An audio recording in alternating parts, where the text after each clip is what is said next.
Hello दोस्तों, आप सभी का सारण स्टडी के यूट्यूब चैनल पर स्वागत है। और जैसा कि हम बीपीएससी को लेकर सीरीज चला रहे हैं और एलिमेंट क्लास के साथ हमारा कोलैबोरेशन है, तो ये जो स्टडी मटेरियल है ये सब एलिमेंट क्लास की तरफ से प्रोवाइड किया गया है। तो आइए हम आज शुरू करते हैं। ये हमारा करंट अफेयर का सेशन है। अभी तक हम लोग बिहार करंट अफेयर लेके चल रहे थे। आज से हम बिहार के साथ साथ जो नेशनल करंट अफेयर हैं उसको भी इसमें सम्मिलित किए हैं। तो सबसे पहले आज हम कुछ महत्वपूर्ण बिंदु को देखेंगे करंट अफेयर के, जो हाल ही में चर्चा में रहे हैं, जो जनवरी में बहुत ज़्यादा चर्चित रहे हैं। सबसे पहले हमारा है डार्ट और इंजेन्यूटी। दूसरा स्वच्छ सर्वेक्षण 2021 जो जारी किया गया है। तीसरा एक व्यक्ति हैं देव सहायम पिल्लवी। चौथा हमारा है COP26 सम्मेलन। और पांचवा है INS वेला, एक पनडुब्बी। तो इन पांचों के बारे में हम थोड़ा सा डिटेल जानेंगे। तो सबसे पहले शुरू करते हैं डार्ट और इंजेन्यूटी के बारे में। डार्ट जो है इसका पूरा नाम है डबल एस्ट्रॉयड रीडायरेक्शन टेस्ट। ठीक है, ये एक नासा का कार्यक्रम है और इसमें जो नासा जो है एक मिशन के तौर पे एस्ट्रॉयड जो कि कभी कभार आशंकाएं होती है कि पृथ्वी से टकराने वाली हैं, उसको उनके डायरेक्शन को रीडायरेक्ट करने के लिए एक रॉकेट छोड़ा गया था। और ये रॉकेट स्पेशली छोड़ा गया था एक डाइमार्फस नाम का एक एस्ट्रॉयड था जो कि 525 फीट स्क्वायर फीट चौड़ा था। और उसी को डायरेक्शन जो है वो बदलने के लिए इसे भेजा गया था, इसलिए ये काफी फेमस था और इसका नाम रखा गया diet. D for double, A for asteroid और R for redirection, T for test. ठीक है, और अगला है इंजेन्यूटी। इंजेन्यूटी एक हेलीकॉप्टर के तौर पे है जिसको नासा के द्वारा ही एक मिशन मंगल के तौर पे भेजा गया था। वहाँ जो रोवर भेजा गया था उसी में इसको रखा गया था रोवर के साथ इंजेन्यूटी, कि जहाँ जहाँ रोवर नहीं पहुँच पा रहे हैं उस एरिया को कवर करने के लिए एक हेलीकॉप्टर की तरह बनाया गया था। तो ये जो है पृथ्वी के बाहर किसी अन्य ग्रह पे उड़ने वाला सबसे पहला हेलीकॉप्टर के तौर पे चर्चित है। तो इसकी संभावना ज्यादा है कि ये चर्चा में रहेगा। हालांकि इसे सिर्फ 4 उड़ान के लिए तैयार किया गया था, लेकिन वहां मंगल ग्रह पे ये 15 उड़ान किया, जिसकी वजह से ये काफी चर्चित रहा। हमारा अगला है स्वच्छ सर्वेक्षण 2021। स्वच्छ सर्वेक्षण 2021 आप जानते हैं कि आवासीय और शहरी मंत्रालय के द्वारा ये जारी किया जाता है। राष्ट्रपति जो है इसे पुरस्कृत करते हैं। तो सबसे पहले जो है बड़े राज्यों में अगर देखा जाए तो सबसे पहले छत्तीसगढ़ टॉप पे था, नंबर 1 पे। फिर आया महाराष्ट्र, फिर आया मध्य प्रदेश। छोटे राज्य में बात करें तो छोटे राज्य में झारखंड जो है इस बार नंबर 1 पे था, फिर हरियाणा और फिर गोवा। इसी तरह अगर शहर की बात करें सबसे स्वच्छ शहर के तौर पे तो इंदौर जो है वो नंबर 1 पे था। हालांकि ये पिछले 5 वर्षों से नंबर 1 पे रह रहा है।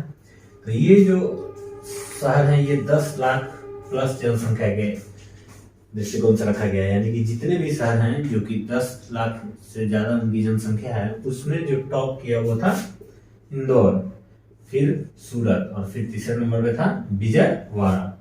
और सबसे लास्ट में अगर बात करें 48th रैंक पे था कोटा, यानी सबसे खराब स्थिति किसकी थी? कोटा की। फिर अगर 1 लाख से 3 लाख के बीच में बात करें तो इसमें जो है वो शहर जो नंबर 1 पे था वो था नई दिल्ली। नई दिल्ली के बाद आपका अंबिकापुर, फिर तिरुपति। ये 3 जो थे प्रथम, द्वितीय और तृतीय स्थान पे थे। जबकि सबसे लास्ट जो था 372 पे वो था सासाराम। तो इसलिए ये हमारे लिए बहुत इंपॉर्टेंट है बिहार के दृष्टिकोण से, बिहार करंट अफेयर के दृष्टिकोण से। सासाराम को कौन सा स्थान मिला? 372, जो कि सबसे लास्ट था। तो स्वच्छता के मामले में सासाराम का बहुत ही बुरा स्थिति है, तो इसे आप ध्यान रखेंगे क्योंकि ये बिहार से संबंधित है। अगला एक व्यक्ति थे देव सहायम पिल्लई। इनकी कहानी थोड़ी सी दिलचस्प है, हालांकि ये हाल ही फिलहाल में चर्चा में रहे हैं क्योंकि इसकी वजह है कि एक रोमन कैथोलिक चर्च है जो कि वेटिकन सिटी में है, उसने कॉनोनाइजेशन जो होता है यानी कि संत घोषित करना, उन्होंने इन्हें संत घोषित किया है। ये व्यक्ति जो है वो श्रावणकोर केरल से संबंधित है और इनका जो वास्तविक नाम था पहले वो था नीलकांत पिल्लई, लेकिन 18वीं सदी में ये हिंदू धर्म से बदल के खुद को ईसाई धर्म में परिवर्तित किए। और उसके बाद इन्होंने अपना नाम रखा था लेजा रूस, यानी कि ईसाई धर्म में जाने के बाद इनका नाम क्या था, लेजा रूस। और ये घटना कब की है, 1745 का, ठीक है। और इसके बाद काफी विरोध भी हुआ इनका और इनकी मृत्यु कर दी गई 1752 में, गोली मार दी गई इनको। तो 1752 जब इनकी मृत्यु हुई, मृत्यु के बाद लगभग 270 वर्ष हो गया आज 2022 में, 270 वर्ष बाद इन्हें संत घोषित किया गया। किसके द्वारा, रोमन कैथोलिक चर्च, यानी कि वहाँ के जो पॉप हैं उनके द्वारा। तो इसलिए बहुत ज्यादा फेमस हुए, क्योंकि 270 वर्ष एक बहुत बड़ी समय होती है। उसके बाद किसी को अगर संत घोषित किया जाता है, और सबसे बड़ी बात है कि ये भारत के पहले आम व्यक्ति हैं जो मतलब ग्राउंड लेवल के व्यक्ति हैं जिन्हें संत घोषित किया गया है। तो ये अपने आप में एक बहुत बड़ी बात है। फिर हमारा अगला है COP26।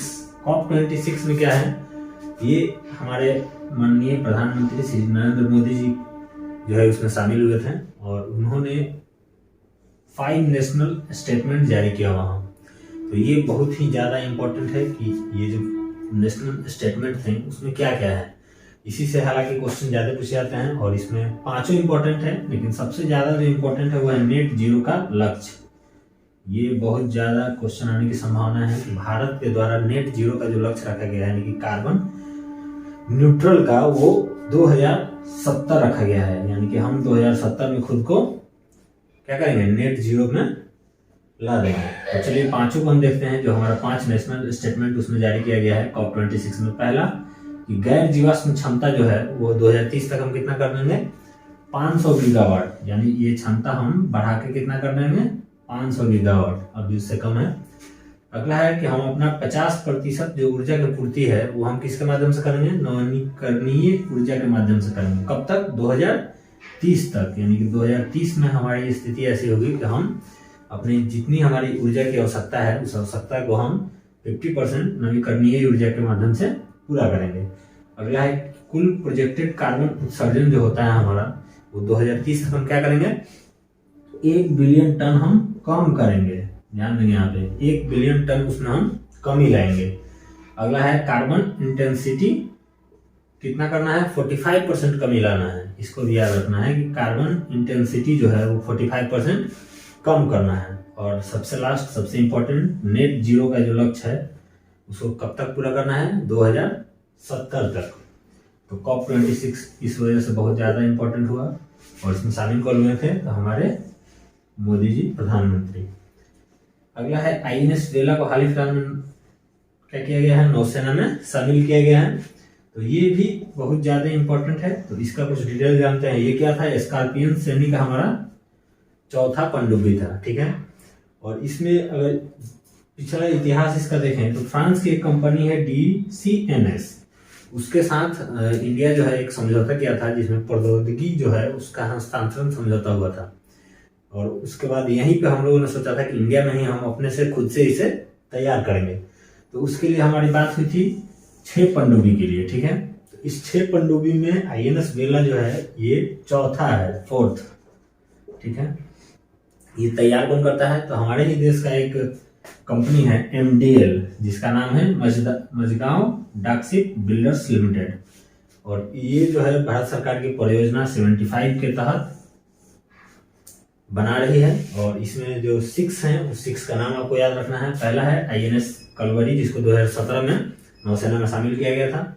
दूसरा हमारा है INS खंडेरी, जो कि 2019 में किया गया। तीसरा हमारा है INS करंज, जो कि 2021 में मार्च में किया गया। चौथा जो वेला, जो कि अभी आपको बताया जा रहा है INS वेला, ये 2021 में ही नवंबर में लॉन्च किया गया था, ठीक है। तो ये 4 तो हो गए, और बाकी के बचे 2, जिसमें एक था INS वागीर, ये 5th है। और 6th में कौन सा है, INS वागसीर। तो हमको 6 को ध्यान में रखना है, ठीक है। INS वागीर को हम 2022 तक नौसेना में शामिल करना की प्रक्रिया में है। ये ऑलरेडी टेस्टिंग इसकी शुरू हो गई है। तो पहला कौन सा था, कलवरी, जो कि 2017 में था, खंडेरी 2019 में, करंज 2021 मार्च में, और वेला 2021 नवंबर में। इससे पहले 2-3 बार क्वेश्चन पूछा जा चुका है, करंज से भी और खंडेरी से भी। तो आगे ज़्यादातर संभावना है कि वेला और वागीर 2022 में जो होने वाला है वागीर, उससे पूछा जाएगा।